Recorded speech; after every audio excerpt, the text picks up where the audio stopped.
Баршаңызға сәлем достар, менің каналыма қош келдіңіздер. Бүгінгі видеода өрнектердегі амалдардың орындалу ретімен танысатын боламыз.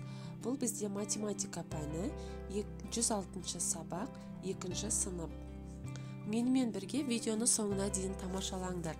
Бұл сабақта біз өрнектердегі амалдардың орындалу реті туралы ережені білетін боламыз. Ендеше кеттік. Бірінші тапсырма. Барлық суреттерге не ортақ? Олардың әрқайсына берілген мысалдарды шығар және жауаптарын салыстыр. Қайсысын артық деп айтуға болады? Енді қараңдар балалар, біз бағана тақырыпта оқыған кезде мен байқасаңдар, су біздің басты байлығымыз деген қосымша жазу тұрды, тақырыптың астында. Енді қараңдар балалар, бұл табиғаттағы біздің негізгі байлықтар туралы айтып кетуге біз осы тарауда міндеттіміз. Оның бір ең басты байлықтың бірі, адамзатқа керекті ауадан кейінгі қажетті нәрсенің бірі, ол бізде су екен. Енді қараңдар балалар, бізде осы жердің барлығына, мына суреттердің барлығына не ортақ деп ойлайсыңдар? Бұның барлығы су, Міне қараңдар, бірінші суретке қарасаңдар бұлт, екінші суретте бөтелкедегі су, жаңағы қатқан мұз, жауған қар, аққан өзен, бұның барлығы су екен, су. Енді қараңдар, олардың әрқайсына берілген мысалдарды шығар және жауаптарын салыстыр. Қараңдар, бірінші жаңағы бұлттың несін қарайық, өрнегін қарайық. 16-ның 8-ге бөліндісі ол 2-ге тең дейді. Дұрыс. Келесі бөтелкенікі 12-ның 6-ға бөліндісі ол 2-ге тең болады екен. Мұздікі 18-дің 9-ға бөліндісі ол 2-ге тең. 14-дің 7-ге бөліндісі ол 2-ге тең. Және 15-дің 5-ге бөліндісі ол 3-ге тең екен. Бұның қайсысын артық деп айтуға болады? Яғни бұл жерде бізде өзеннің жанындағы жаңағы өрнектің жауабы артық болып тұр екен. Енді балалар қараңдар, бізде табиғатта балалар су деген өте маңызды нәрсе болғандықтан, бұл жерде бізге тегінен тегін өзендегі суды артық деп белгілеп қоймаған. Себебі біз өзендегі су адамдардың қолымен, жануарлардың қол ісімен өте көп ластанатын нәрсе. Сондықтан енді жануарларда, оларда ақыл болмағандықтан біз көбінесе адамдар жаңағы осы өзеннің тазалығына көбіне жауап береміз. Сондықтан көшеде кетіп баратқанда қолдарыңа жаңағы қоқысты, кәмпиттің қағазын немесе басқа да қоқыстарды ағып жатқан ағын суға, өзенге лақтыра салуға болмайды екен. Себебі өзенде ол біздің жердегі ең үлкен байлықтарымыздың бірі екен. Жақсы, келесі тапсырмаға назар аударайық балалар.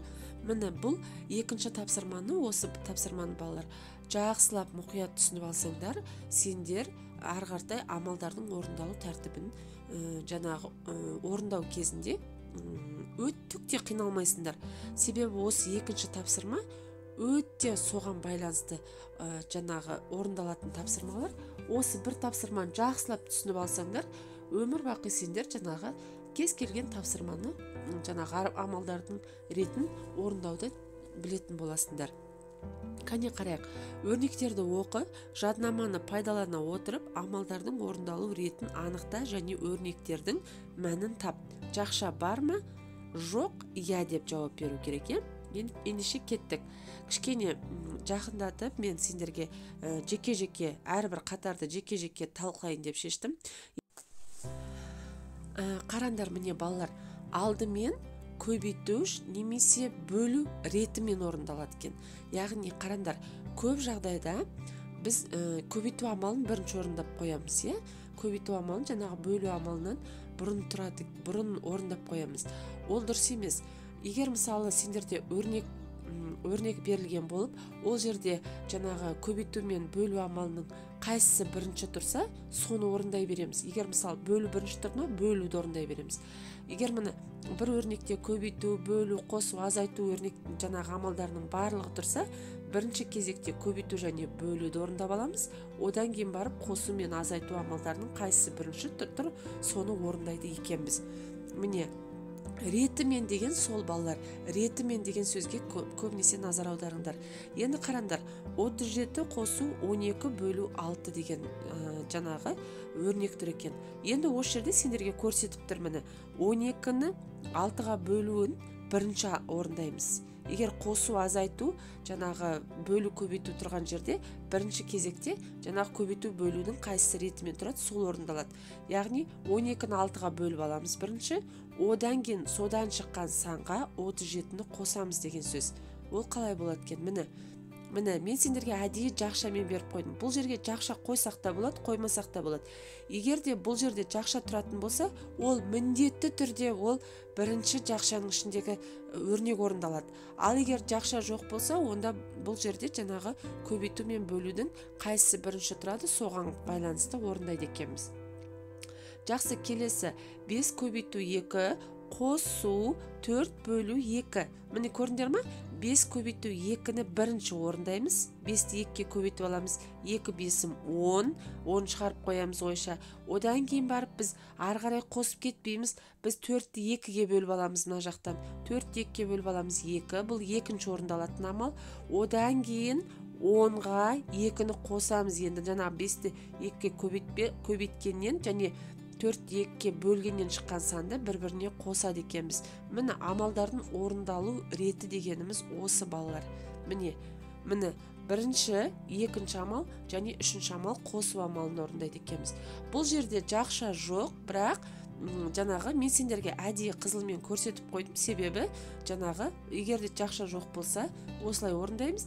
Жақша жаңағы тұратын болса, ол міндетті түрде жақшаның ішіндегі сан жаңағы өрнек бірінші орындалады екен. Келесі. Тек қосу және азайту бар екен бұл өрнектерде. Амалдар сол жақтан оңға қарай орындалады. Яғни сол жақтан оңға қарай дегеніміз, бірінші қай амал тұр, қосу мен азайтудың сол орындала береді екен. Қане көрейік. 27 қосу 6, азайту 3. Яғни бірінші 27-ге 6-ны қосып аламыз, одан 3-ті азайтамыз. Міне. Келесі 54 азайту 14 қосу 7. Бірінші, яғни 54-тен 14-ті азайтып аламыз, оған 7-ні қосамыз. Міне, бұл тапсырма осылай орындалады. Келесі тапсырма балалар, бұл жерде тек қана көбейту мен бөлу. Бұл жерде де бағанағы айтқандай, қайсысы бірінші тұр, сол орындала береді. Яғни қараңдар, амалдар сол жақтан оңға қарай орындалады. Яғни 12 бөлу 6 көбейту 3. 12-ні 6-ға бөліп аламыз, оны көбейтеміз 3-ке. Бұл жерде кейбір балалар шатасып, 6 мен 3-ті бірінші көбейтіп алып, одан кейін оны 12-ке бөлуі мүмкін. 12-ні сол санға бөлуі мүмкін. Ол дұрыс емес балалар. Бірінші 12-ні 6-ға бөліп аламыз, одан кейін 13-ке көбейтеміз. Яғни қай амал бірінші тұр, соны орындаймыз. Міне, келесі 3 пен 4-ті көбейтеміз, бірінші амал, одан кейін оны 2-ге бөлеміз. Міне, бұл осылай орындалады. Келесі соңғы алдымен жақша ішіндегі амалдар орындалады. Міне, бұл жердің ерекшелігі сол, бірінші кезекте жақшаның ішіндегі амал орындалады. Мейлі ол жерде көбейту тұрсын, бөлу тұрсын, басқа амалдар тұрсын, жақша тұрса, егерде жақшасы болатын болса, бұл өрнекте жақшаның іші міндетті түрде бірінші орындалады екен. Содан кейін көбейту немесе бөлу ретімен, содан кейін қосу немесе азайту. Міне көрдіңдер ме? Бірінші жақшаны орындаймыз. Бұл жерде 5-ке 10-ды қосып аламыз, 15. Одан кейін екінші кезекте көбейту және бөлудің қайсысы бірінші тұрады, соны орындаймыз. Яғни 3-ке бөлеміз. Одан кейін қосу мен азайтудың қайсысы бірінші тұрады, соны ары қаратай орындайды екенбіз. Міне қараңдар, 5-ке 10-ды қосып алдым, 15. 15-ті 3-ке бөлдім, 5. 5-ке 5-ті қостым, 10. Міне көрдіңдер ме? Осылай шығады. Келесі, үшінші тапсырма. Өрнектердегі амалдардың орындалу ретін анықта. Оларды оқып, мәнін тап дейді. Енді осы жерде балалар бағанағы екінші тапсырма кезінде жаңағы үйренген ережемізді пайдаланамыз. Осы жерде пайдаланамыз. Яғни осы жерде қазір қолданамыз сол ережені. Қане қарайық. Міне 9-ға 2-ні 9 қосу 12 бөлу 2. Бұл жерде қай амал бірінші орындалады? Әрине, бірінші 12-ге 2-ні бөліп аламыз. Сосын содан шыққан санға 9-ды қосамыз. Міне, бірінші амал, екінші амал, және одан шыққан санды 9-ға қосамыздағы мәнін жазамыз. Келесі, 50 азайту 9 көбейту 2. Бұл жерде бірінші кезекте көбейту амалын орындаймыз. Яғни 9-ға 2-ні көбейтеміз, одан шыққан санды жаңағы 50-ден азайтамыз. Міне, келесі 6 қосу 6 бөлу 2. Бұл жерде бөлу амалы тұрса да, біз жақшаның ішіндегі амалды бірінші орындаймыз. Яғни 6-ға 6-ны қосып аламыз, оны 2-ге бөлеміз. Келесі қатар балалар, бұл жерде 8 көбейту 5 қосу 27 бөлу 3 дейді.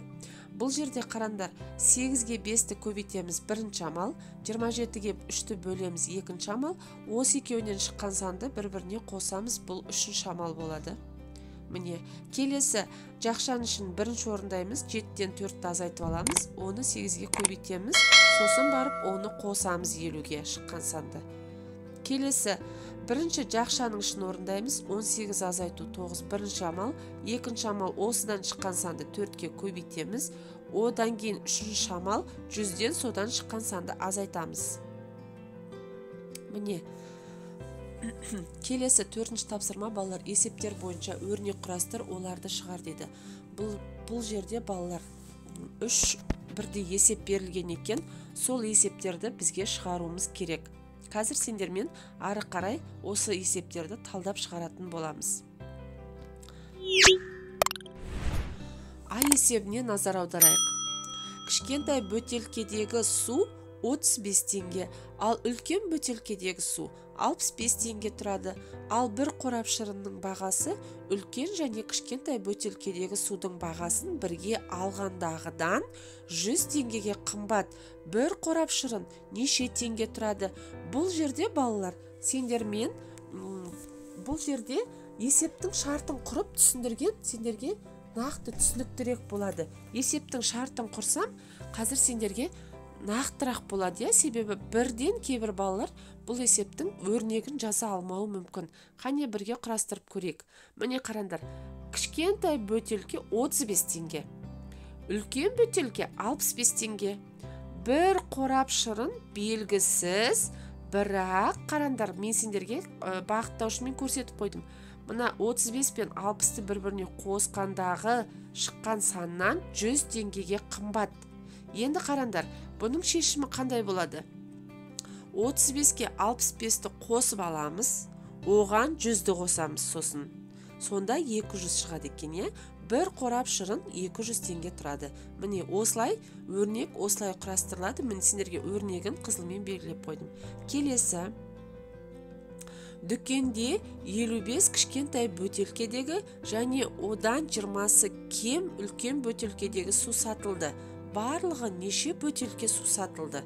Бұл жерде де есептің шартын құрастырамыз. Құрастырмасақ, кейбір балалар бұндай есептің бірден өрнегін жаза алмайды. Қане қарандар, міне үлкен бөтелкедегі, кішкентай бөтелкедегі 55 су, үлкен бөтелкедегі жаңағы белгісіз, ол үлкен бөтелке, бірақ 20-сы кем. Неге қарағанда? Кіші бөтелкедегі қарағанда. Бірақ барлығын бізге табу керек, барлығын. Енді қарандар, шешімі қандай болады? 55-тен 20-ны азайтамыз, 20-сы кем деп тұр. Сосын бұл жерде біз 55-тен 20-ны азайтып, біз жаңағы үлкен бөтелкедегі суды таптық. Енді осы үлкен бөтелкеге біз қайтадан кішкентай бөтелкедегі сан бізге белгілі ғой, 55. Соны қосуымыз керек. Сонда 90 бөтелке су сатылған екен. Келесі, Б есебі. Нұрланның 500 теңгесі болды. Ол кішкентай бөтелкедегі суды 35 теңгеге және үлкен бөтелкедегі суды 65 теңгеге сатып алды. Нұрланға неше теңге қайтарылды? Енді қарандар, бұл жерде де шартын құрамыз қазір. Болды 500 теңге. Жаңа Нұрланның қалтасында 500 теңге ақшасымен барды дүкенге, болды. Кішкентай бөтелкедегі су 35 теңгеге алды. Үлкен бөтелкедегі суды 65 теңгеге алды. Енді сатушы қанша теңге қайтару керек? Жаңағы Нұрлан 500 теңге ақша берді сатушыға. Қайтарылды қанша теңге дейді. 500 теңгеден аз айтамыз, 35-ке 65-ті қосамыз, сонда шығады бізде 400 теңге. Нұрланға 400 теңге қайтарылды. Міне, есептің шартын дұрыс құрсаңдар, балалар, міндетті түрде дұрыс шешімін шығара алатын боласыңдар. Сосын кез келген есепті талдаған кезде мұқият болыңдар. Әрбір жаңағы сөзге, әрбір сөйлемді мұқият жаңағы түсініп оқысаңдар, есептің шартын жаңағы дұрыс құрып, дұрыс шығаруды үйренетін боласыңдар. Келесі 5-ші тапсырма. Суретте Әлияның үйі, Сырымның үйі және Мұзайдың арасындағы қашықтық көрсетілген. Енді амалдарды орындай отырып, нені білесің дейді.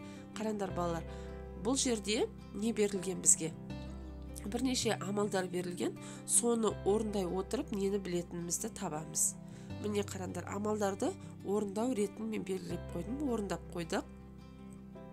Енді қараңдар, 40 азайту 15 тең 25, 15 қосу 30 тең 45, бұл жерде 15-ке 30-ды қоссақ 45 шығады. Бұл жерде жаңағы Әлияның үйінен жаңағы Әлия мысалы Мұзайдыңға дейін барып, одан кейін Сырымның үйіне дейін баратын жолдың ара қашықтығы, ұзақтығын білетін боламыз. 15 қосу 15 тең 30. Бұл жерде Әлия Мұзайдыңға дейін барып, және кері қайтқан жолын білетін боламыз. Келесі 15 қосу 30 қосу 40 тең 85. Бұл жерде Әлияның үйінен Мұзайдынға дейін, Мұзайдыннан Сырымның үйіне дейін, Сырымның үйінен қайтадан Әлияның үйіне дейін барлық жолдың ара қашықтығын, ұзақтығын білетін боламыз. Келесі 30 азайтылған 15 тең 15 дейді. Бұл жерде біз жаңағы 30-дан 15-ті азайтатын болсақ, жаңағы Сырымның үйінмен жаңағы Мұзайдың аралығындағы жолдың жолдың жартысын, яғни тең жартысында қанша болады екенін білетін боламыз. Міне балалар, бүгінгі видео соңына келіп жетті. Осымен біздің видеомыз аяқталды. Менімен бірге видеоны соңына дейін тамашалағандарыңа рахмет. Менің каналым сендерге ұнаса, лайк қойып, менің каналыма тіркелуді ұмытпаңдар. Келесі видеоларда кездескенше сау болыңдар.